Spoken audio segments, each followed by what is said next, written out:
बिस्मिल्लाहिर्रहमानिर्रहीम। मेरे भाइयों, बुज़ुर्गों, मेरी बहनों, मेरी माओ,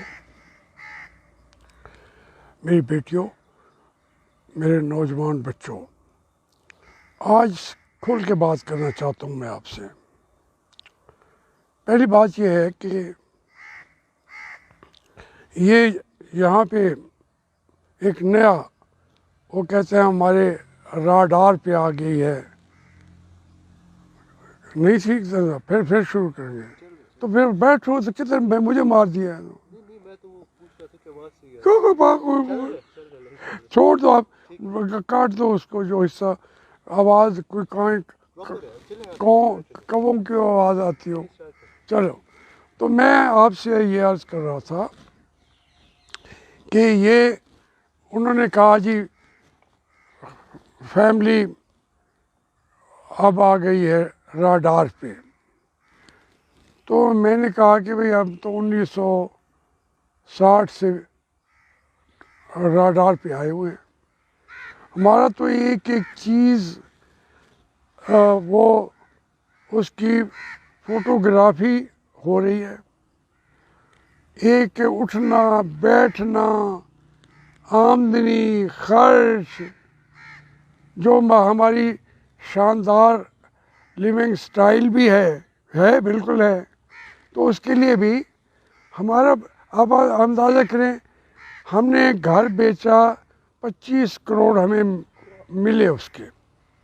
अब वो मेरी बीवी ने 25 करोड़ अकेले तो नहीं खाने थे, उसने मेहरबानी की। तो मैं तो फिर वो ख़रीदा था हमने कैंट के अंदर, इन हमारे फौजी भाइयों के इलाके में। तो वो उसका कोई पैसा इधर उधर हो सकता है। फिर एक हमने प्लाट ख़रीदा, मैं बेटियों को दिए कोई 1.5-2 लाख। तो वो आज उसका ग्राहक आ गया 3.5 करोड़ का। हमने नहीं बेची। तो फिर उन्होंने कहा नहीं जी, ये तो MDA जो है मुल्तान का, उसने सारा सड़क में ले लिया है, आपके बचे हैं 3-4 मरले, उसका हम आपको 1 करोड़ और 25 लाख देते हैं। तो हमने कहा यार कहाँ 3.5 करोड़, चलो इनकी मर्ज़ी है। हमारी सारी ज़मीन उन्होंने MDA ने ले ली। तो फिर हमने 1 करोड़ 25 लाख में अभी कोई एक महीना भी नहीं हुआ, वो हमने, मेरी बेटी आमना ने ले ली। उसके नाम पे 40 साल पहले ली थी, 1.5 लाख में ली थी, 1 करोड़ 25 लाख में हो गई। अब हमारे पास जब आमदनी के सामने हैं, ज़राए भी मौजूद हैं, मिलिट्री वालों के पास है, SBR भी हमारा, मैं 7 साल जेल में बैठा रहा हूँ, मेरा एक एक पैसा इन्होंने देखा, जवाब लिया। हमारे 600 तो वो मुरीदैन पेश हुए, उन्होंने कहा नहीं जी, हम इनको तो जज सर ने कहा मैं कंसीडर ही नहीं करता। वकील हमारे चीफ जस्टिस हाई कोर्ट के और सुप्रीम कोर्ट के जज बाद में हुए, मलिक मंजूर साहब थे हमारे, वो हमारे अच्छे वकील रखे हैं, लेकिन वो उसका सारा हिसाब किताब मौजूद है, ऑन रिकॉर्ड है। हर एक को नैब की, चूँकि जज उनका अपना होता है, हर एक को सज़ा दी। यूसुफ रज़ा साहब को भी 10 साल कैद और 10 करोड़ जुर्माना उन्होंने लगाया। फिर आगे जाके वो बरी हुए ना हुए, उन्होंने, मैंने NRO फिर नहीं लिया। कोई पैसा होता तो फिर निकालते मुझे, तो वो भी नहीं निकला। अब देखें, ये तो मेरा फाइनेंशियल जो सोर्स है वो ये है। फिर अब हमने यहाँ पे जो घर बन रहा था उसके पैसे तो साफ ज़ाहिर है, तो वो इतना बड़ा घर है, 30 साल में बना है। अगर कहीं से और जगह से पैसा आया या नहीं आया तो यहाँ आके वो तो पकड़ लें, आपका हक है। तो ये बातें ना, हम तो कहते हैं हमारा सबसे पहले एहतसाब हमारा करें, एक ये इशू है। दूसरा जो यूथ वाले हैं वो तहरीके इंसाफ वालों के, भाई मेरे बेटे हैं, मैं उनका बाप हूँ, उनके बाप का भी बाप हूँ, तो उनका तो मैं दादा हो गया। वो उनका बाप जो है, जब मैं पार्टी में जा रहा था वो मेरे पास आया, उसने कहा आप बीमार पड़ गए हैं और मुस्लिम लीग को आपकी इतनी ज़रूरत नहीं है, मैं एक दयानतदार तरीके से पार्टी बना रहा हूँ, तो आप उसके सदर बन जाएं और आप आके पार्टी चलाएंगे, मैं सियासत आगे की चलाऊँगा। मैंने इनकार किया, वो फिर आए, किसी और के पास चल के नहीं गए। तो वहाँ पार्टी के लिए मैंने कहा मैं ओहदा नहीं लूँगा। उन्होंने कहा जी मुझे यूथ वाले भी खा जाते हैं कि तो अच्छा आदमी आता है उसको ओहदा नहीं देते, तो उसने मुझे सदर बना दिया।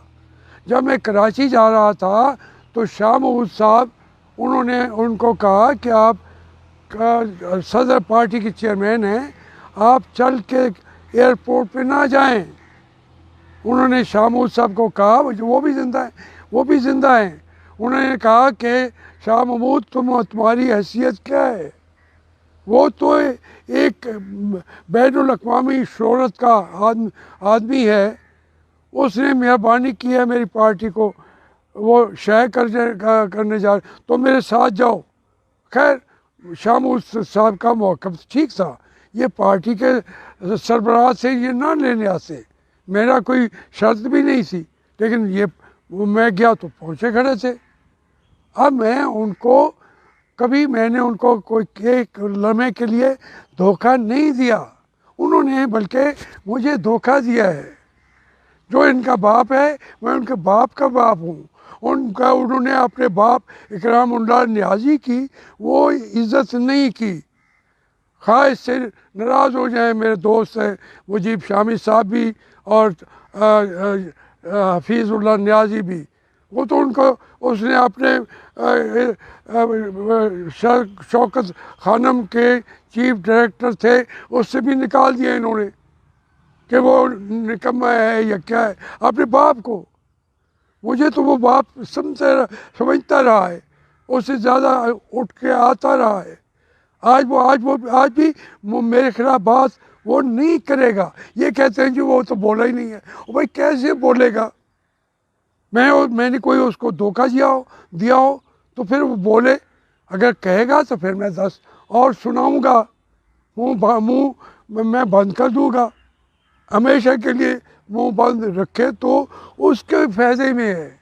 इसलिए ये बातें मेरे बेटों, मेरे पोतों, मेरे पड़पोतों, तुम जो राज दिन कहते हो, असर खान का केस आपके बाप ने, मेरे बेटे इमरान खान ने, ये इसकी जो तशरीह है वो टीवी पे प्रेस कॉन्फ्रेंस में की है कि ये मेरा बाप है, इसके बारे में प्रेस कॉन्फ्रेंस में ये सवाल भी ना करो, मैं जवाब देता हूँ, ये उसने जवाब दिया हुआ है। अच्छा, फिर मैं तो सुप्रीम कोर्ट में खड़ा हो गया कि भाई कहाँ कोई है तुम्हारे पास, वो जो इनका बाप दूसरा बाप है, इनके भी बेचारों के कई बाप हैं, मैं उनमें से एक बाप हूँ। तो मैंने उसको खड़े होके कहा, वो जो क्या नाम है उसका, साकिब निसार, मैंने कहा यार तुम भी भाटी गेट के काउंसलर इलेक्शन लड़ो, नहीं जीत सकते। उसने कहा जी आपने मेरे बारे में ये कहा है, मैंने कहा मैं सच कहा है, जी सकते हो तुम। उसने कहा जी, मैंने कहा तुम तो मेरे हाथ चूमते थे, सामने खड़े होकर कहा शर्म नहीं आती तुम्हें? उसने कहा जी मेरी अकीदत है, मैंने तो आपके, मैं जानता हूँ आपका मकाम, इसलिए मैं तो आपके हाथ चूमे हैं। वो मेरा मकाम जानता है या नहीं जानता, वो सलामी ने पूरे पाकिस्तान को, और उसको अगर मैं हरामी कहूँ तो आप तुम भी मिलके मेरे साथ उसको हरामी कहोगे। पाकिस्तान का बेड़ा कर दिया है उसका बनाया हुआ सादे कमीन, अंदाज़ा करे कोई भाई, कोई शर्म हया करो। तो फिर मैंने उस साकिब निसार को कहा कि तुम 2 कौड़ी के बंदे हो, तुम पूरे मुल्क को खा गए हो। वो डैम बना रहा है, वो बाबा रहमते बना हुआ है, कहाँ है वो आपका बाबा रहमते? तुम्हारा बन रहा था ना। तो इसलिए बातें सोच समझ के क्या करो। मैं, बच्चे हैं आपको मैं कुछ कहता नहीं है। फिर इसके बाद आप आते हैं कि जनाब वो यहाँ पे आके उन्होंने घर गिरा लिए। भाई घर गिरा लिए, कोई बात तो दिखाता है, एक कागज़ तो दिखाता है। हम हाजिर हैं, हम तो जवाब देने को के लिए मौजूद हैं। देखिए ये तो मेरा फाइनेंशियल बैकग्राउंड है। दूसरा मैं आपको बताऊं, ये यहाँ पे मैं एक मरला बेचता हूँ, दादे परदादे की ज़मीन है खरीदी हुई। हमने आपके जो दूसरे बाबे हैं उनको अंग्रेज़ों ने दी है। उनके बापों, उनके जो आपका बाप अब है, उनके बाप को, उनके परदादे को ज़मीन अंग्रेज़ों ने दी है। मेरे बड़ों ने, अंग्रेज़ों ने उनसे ज़मीन खींची है।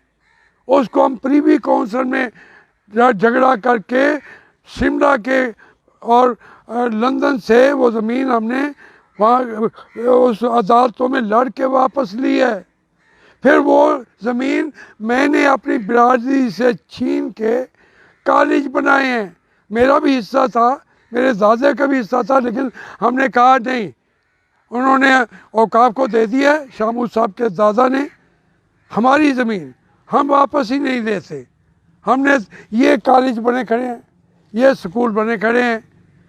जो ये ज़मीन है इसको आपकी इंतज़ामिया, आज की इंतज़ामिया ने खुद हाई कोर्ट में कहा है कि ये उनकी ज़ाती ज़मीन पे ये कंट्रोल शेड भी, ये ज़ैद बहार हाशमी के जो यहाँ पे बने हुए थे शादी का घर भी, जो मेरी बेटी का स्कूल है वो भी, ये मेरा घर जहाँ पे उन्होंने आके धावा बोल दिया था। तो मैं किसी का बहुत ज़्यादा पसंदीदा नहीं रहा हूँ। मेरी बदकिस्मती है या खुशकिस्मती है, मैं किसी का पसंदीदा नहीं रहा। इस ज़मीन पे आके बेनज़ीर साहबा के जनरल बाबर ने भी फ़ौज को ले आए थे। यूसुफ रज़ा और शाह महमूद कुरैशी कंट्रोल, इसका क्या था वो, शमीम आलम, जनरल शमीम आलम, उसके कंधों पे बैठ के यहाँ आके इसी हाशमी चौक पे जिसका झगड़ा कर रहे हैं वो आके उन्होंने कब्ज़ा कर लिया था। हमने कॉलेज बनाए थे, सड़क बनाई थी, इफ्तिताह वो करना चाहते थे। अब शामूल साहब को मेरे छोटे भाई ने इलेक्शन हरा दिया। मेरा एक बैकग्राउंड है, कॉन्स्टिट्यूंसी का बैकग्राउंड हमेशा कमज़ोर सा है, मगर है बिलीव उसी को करता हूँ। मैंने तो मुकाबला किया था मुस्तफ़ा खरकत से 1972 में, उसके गवर्नर हाउस के अंदर जाके उसकी फैटी लगा दी थी।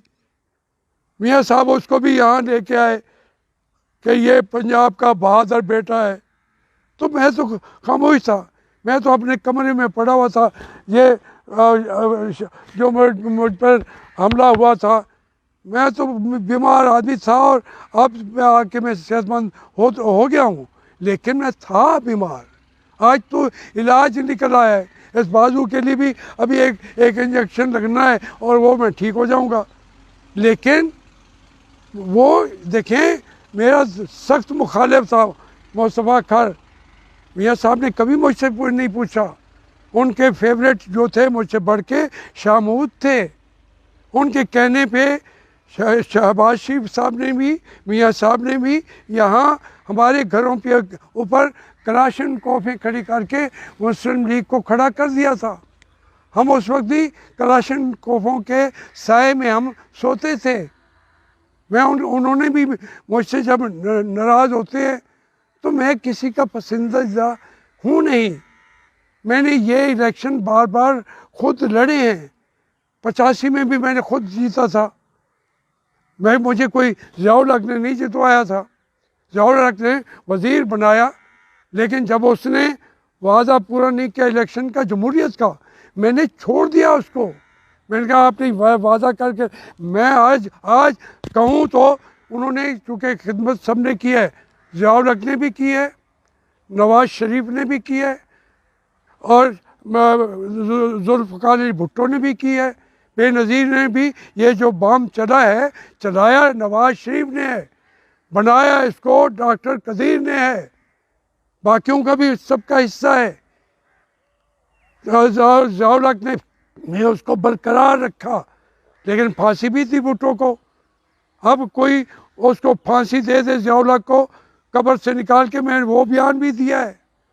आप कहते हैं मैं नवाज शरीफ से के बारे में मैं आज कहता हूँ कि इस वक्त वो कायद आज़म के बाद जितनी जमहूरियत के लिए और मुल्क के बचाने के लिए, दोनों के लिए जो उन्होंने सियासत की है, ये सियासतदान नहीं है नवाज शरीफ। मैं तो कहता हूँ वो सियासतदान होता तो ये बातें ना करता। मैं उसको कायद आज़म के बाद सबसे इसका मुल्क का सियासतदान भी मानता हूँ, लीडर भी मानता हूँ, अपना लीडर भी कहता हूँ। मैं हर एक को नहीं कहता। इमरान खान को कभी कहा है मेरा लीडर? निकाल के लाए कोई वीडियो लेके आए, देखें, बात वो करो, क्योंकि मियाँ नवाज शरीफ ने कुर्बानियाँ दी हैं, एक नहीं। उन्होंने कुलसूम नवाब कुलसूम बीबी का आप कहते हैं, लंदन के अंदर मर गई, जो नूर उसने कुर्बानियाँ दी। मैंने उसके कहने पे भी पार्टी में वापस नहीं गया था, क्योंकि मैं वादा कर चुका था इमरान खान को, और वो वादा सोच के करता। जब कर लिया था तो मैंने कुलसूम बीबी को जवाब दे दिया, लेकिन उसी कुलसूम बीबी ने अपनी नवासी की डोली मेरे हाथ से अंदर घर में बुला के, मियाँ नवाज शरीफ ने कहा, मैंने कहा जी मियाँ साहब आपने मुझे अंदर बुला लिया, मैं थोड़ा देर से पहुंचा था। मुजीब शामी और वो मेरा भाई है, मेरा मोहसिन है, मेरा भाई भी है, मेरा बाप, मैं उसको कहता हूँ मुजीब शामी को। वो मेरी इस सियासत को पसंद नहीं करता जो मैं करता हूँ, ना करे। मैं तो जावेद आशफी हूँ ना, मुजीब शामी तो नहीं हूँ। उसकी मुझसे अच्छी होगी, कहीं किसी की हो। मुझे हफीज़ नियाज़ी ने 10 दफ़ा रोका है कि ये बातें ना करें, आपका रगड़ा लग जाएगा। उस बेचारे ने, मेरा भाई भी है, बरखुरदार भी है, दुख सुख का आज साथी भी वही है। उसने मुझे रोका कि ये गिरा देंगे आपको। मैंने कहा नियाज़ी तुम वो नियाज़ी ना पढ़ो, बस तुम हमारे नियाज़ी हो, तुम अब्दुल सत्तार नियाज़ी की नस्ल हो, तुम वो नियाज़ी की नस्ल, रिश्तेदारी भी तुम्हारी है, बहनोई भी हो इमरान खान के। वो फिर तो जनरल नियाज़ी था, वो भी था, उसको मानोगे।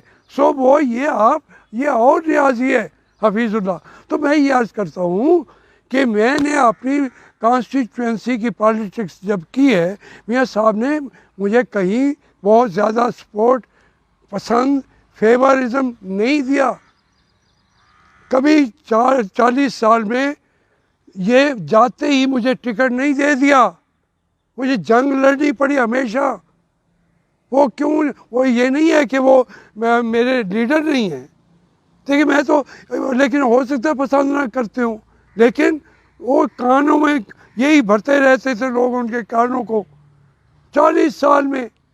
लेकिन अल्लाह का करम है, इस खित्ते में 12 कौमी असम्बली की सीटों के उनके टिकट होल्डरों से पूछने किसी की ज़रूरत है तो जो बयान दे रहा हूँ उससे इख्तलाफ करके दिखाए।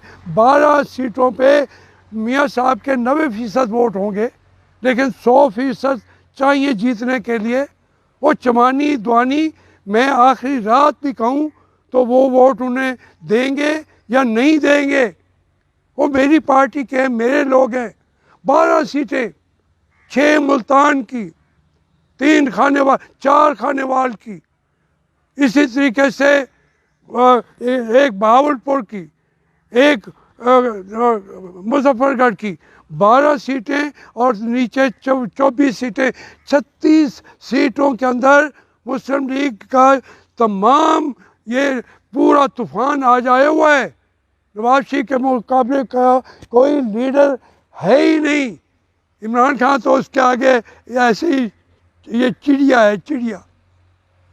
वो शेर है, ये चिड़िया है।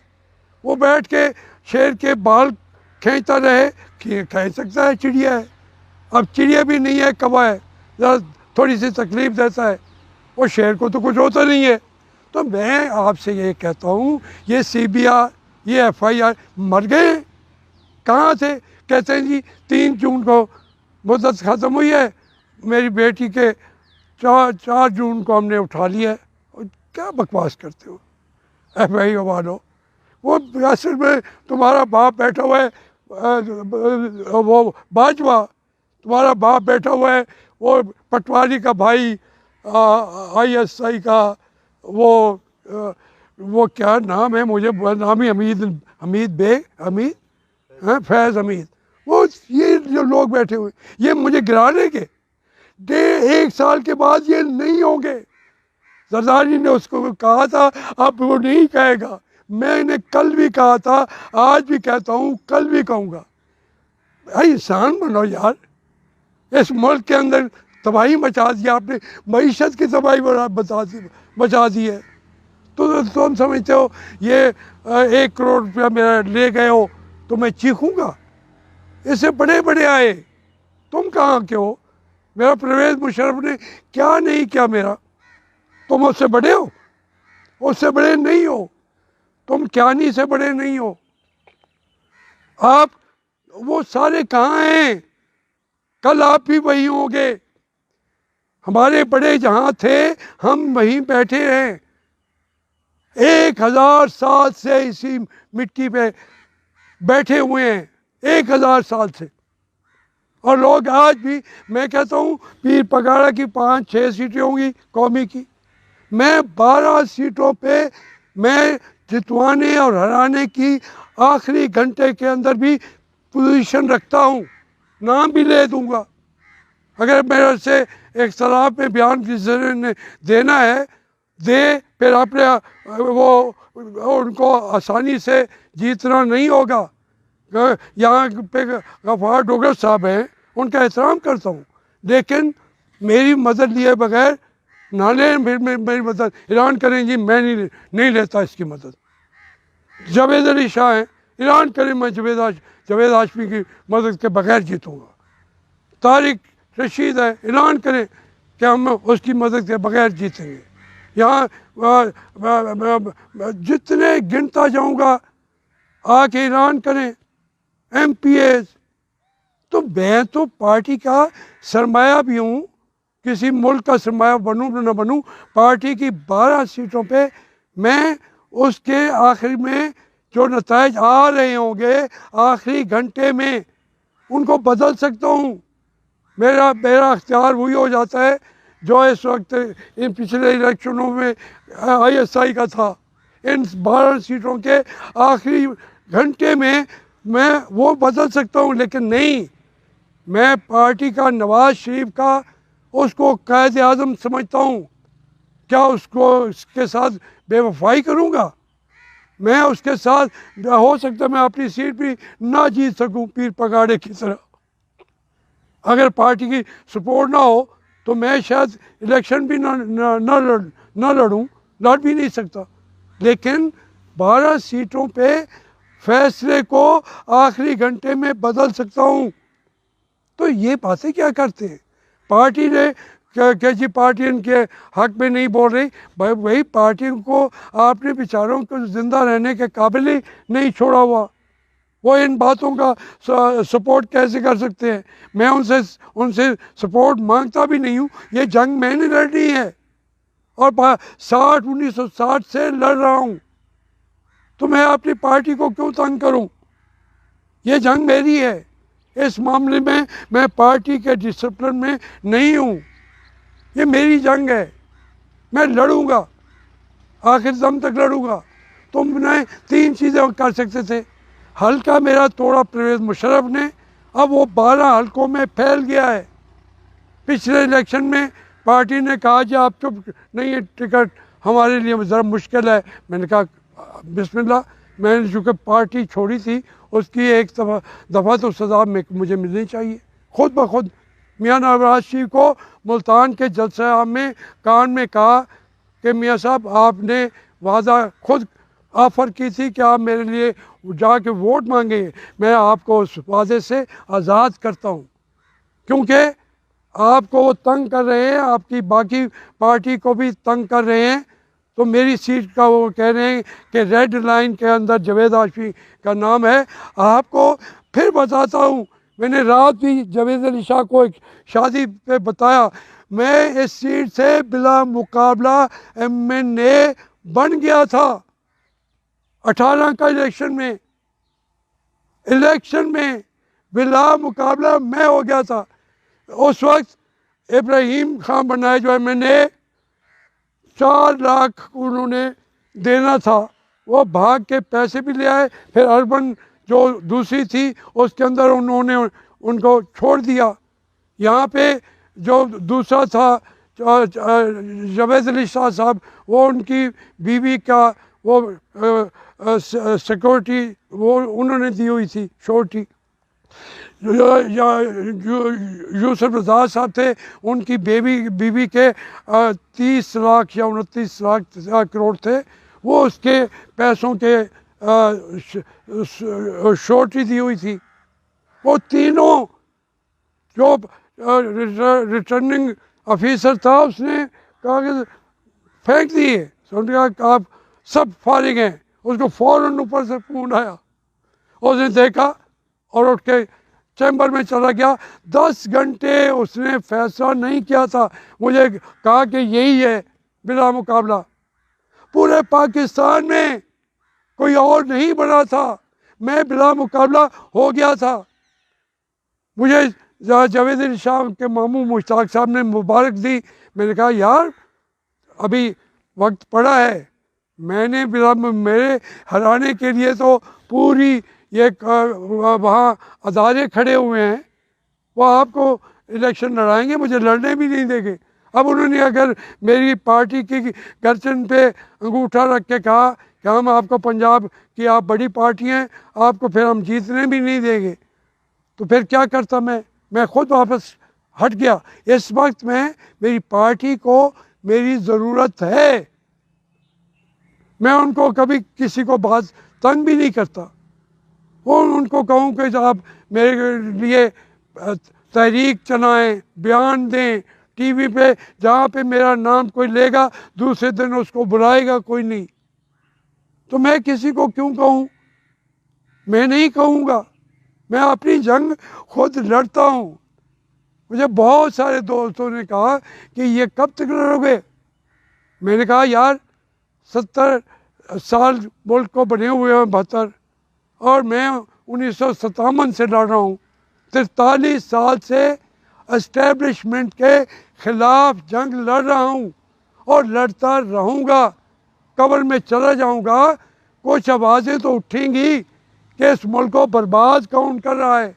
इसलिए मैं मशरक़ी पाकिस्तान की बात करता हूँ। वो बेचारे तो नहीं छोड़ते थे, हमने उनको भगाया है। मैंने अपनी आँखों से उनकी गिद्धें उसकी आंतें खींच रही थी। हमारे सिपाही वहाँ खड़े थे, 6 साल से वो सिपाही मशरक़ी पाकिस्तान में थे, ना उनकी वहाँ बीवियाँ थी। उनका जनरलों ने कहा कि पढ़ जाओ, वो भूखे थे बेचारे, वो अपने भाइयों को उन्होंने छोड़ा ही नहीं है। लेकिन उन वो वहाँ पकड़े गए। जनरल न्याजी का भी एक का कसूर नहीं है, यहाँ पूरे जनरलों का कसूर था। हमीदुर्रहमान कमीशन रिपोर्ट ने उनके बारे में एक के बारे में कह दिया। अब वो जनरल रानी कहीं और से निकल आए। मैं बताया और बात बता दूं, याद आया है, मैंने जनरल रानी की जो बीवी बेटी है वो जिंदा है, और हमारे जो हमारे मुल्क के बचाने, मैं अपने मुल्क की ISI को दुनिया के सबसे बड़ा पाकिस्तान को बचाने वाला अदारा समझता हूँ, मानता हूँ, और उनकी सलाहियतों को सलाम करता हूँ। मैं इस तरह पागल नहीं हूँ। मैं जो बात अच्छी की है उन्होंने आइटम बम का पहरा भी दिया। हमारी फ़ौज ने तो जवाब दे दिया था। फ़ौज से मुराद करामत जहांगीर, सब ने कहा था ये सियासी मसला है जी, मियाँ साहब आप जो चाहे करें, हम इसके चलाने के कोई हक में भी नहीं है। अंदाज़ा करें आप। तो उनकी आधी कबीना मियाँ साहब के साथ नहीं थी, आधी से ज़्यादा। नाम लूँगा अभी भी वो मियाँ साहब के इर्द गिर्द भी बैठे हुए हैं, सब नाम लेता जाऊँगा तो बुरा कर बैठूँगा। तो ये बातें ना कराएं मुझसे। मैं चूँकि पाकिस्तान को एक एक चीज़ को देखा है 60 साल से, तो निकलवाएं ना बातें। मैं जैसी जंग लड़ रहा हूँ वो उसको जो मैं कहता हूँ supremacy of the civil society को अगर बरकरार नहीं रहेंगे तो ये आपकी हुकूमत हमेशा सरेंडर करती जाएगी। बाजवा साहब अमेरिका चले जाएंगे और यहाँ आके गर्दन पे हाथ रखेंगे इमरान खान के सबके कि अमेरिका को हवाई अड्डे दे दो। और भाई तुम पहले जाते क्यों हो? कहते हैं जी हर आदमी पहले नवाज शरीफ भी बेचता था। भाई तुम इस मौके की बात करो। अभी इमरान खान, लोग मेरी बात को बुरा भी समझें, अभी तक वो अड़ा हुआ है, लेकिन कब तक अड़ा रहेगा? 2-3 ग्रुप बनाएंगे तो वो कहेंगे कि गिराओ इसको पंजाब में, गिराओ इसको मरकज़ में, तो गिरा देंगे 1 मिनट में। मैं इस तरीके से तो उसके गिराने के हक में भी नहीं हूँ। हाँ, मेरे दोस्त, मेरे जाले भाई जो रात दिन मेरी जंग लड़ रहे हैं, पार्टी से हट के सोशल मीडिया की जंग लड़ रहे हैं, लेकिन सोशल मीडिया भी जिस मुल्क का आज़ाद ना हो, ये जुल्म हो गया है। और भाई ये बताओ, कभी किसी के बैंक से दिन दिहाड़े कोई डकैती कर सकता है? कर नहीं सकते।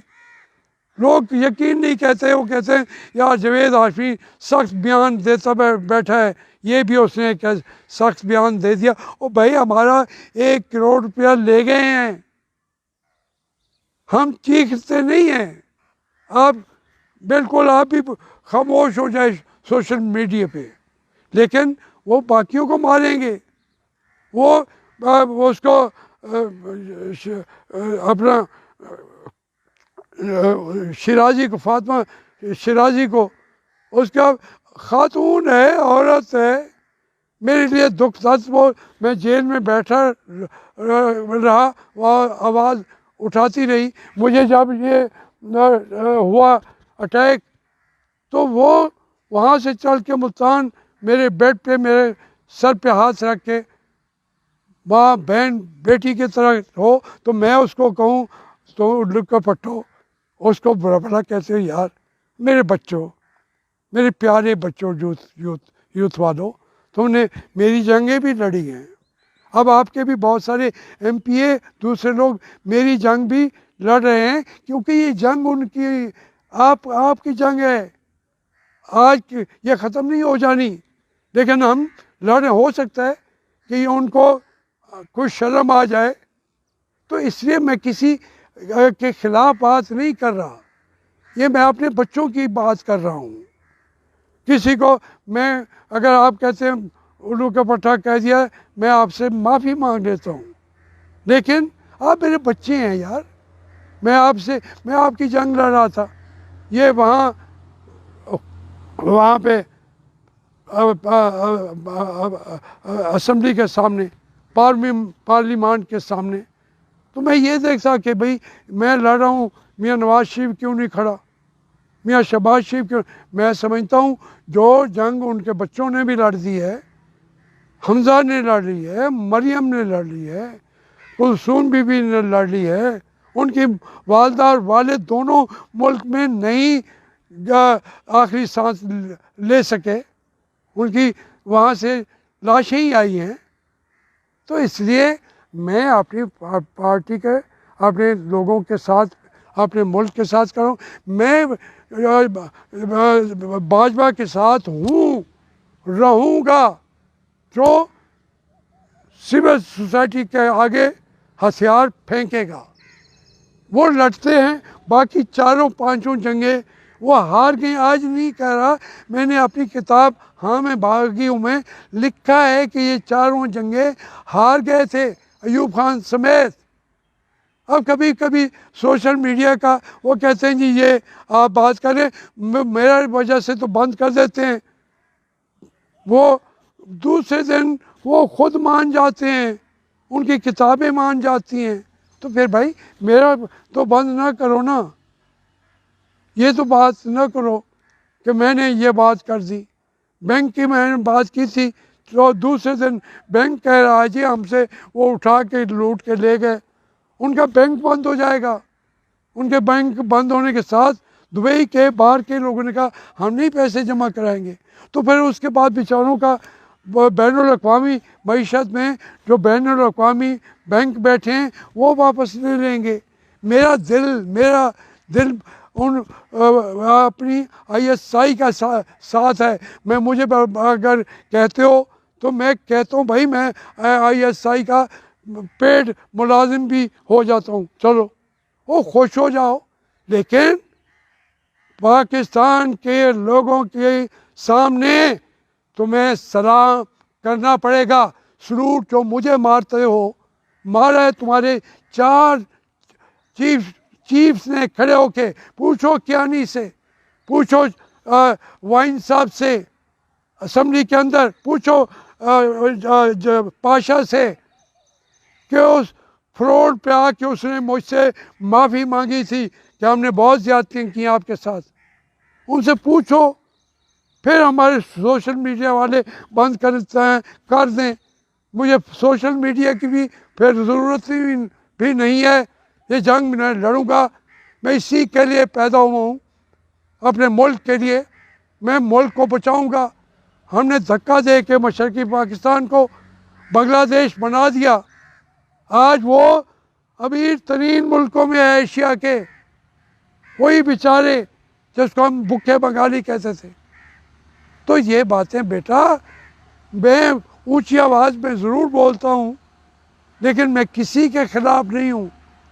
सब मेरे साथ ज़्यादती भी कर ले मियाँ नवाज शरीफ ने। मैं तो, तुम कहते हो मैं फिर कह रहा हूँ, मुझे 40 साल उन्होंने खुश दिली से टिकट नहीं दिया क्या उन्होंने, लेकिन मैं उसको क़ायद-ए-आज़म के बाद का लियाकत अली खान से भी बड़ा लीडर मानता हूँ मियाँ नवाज शरीफ को।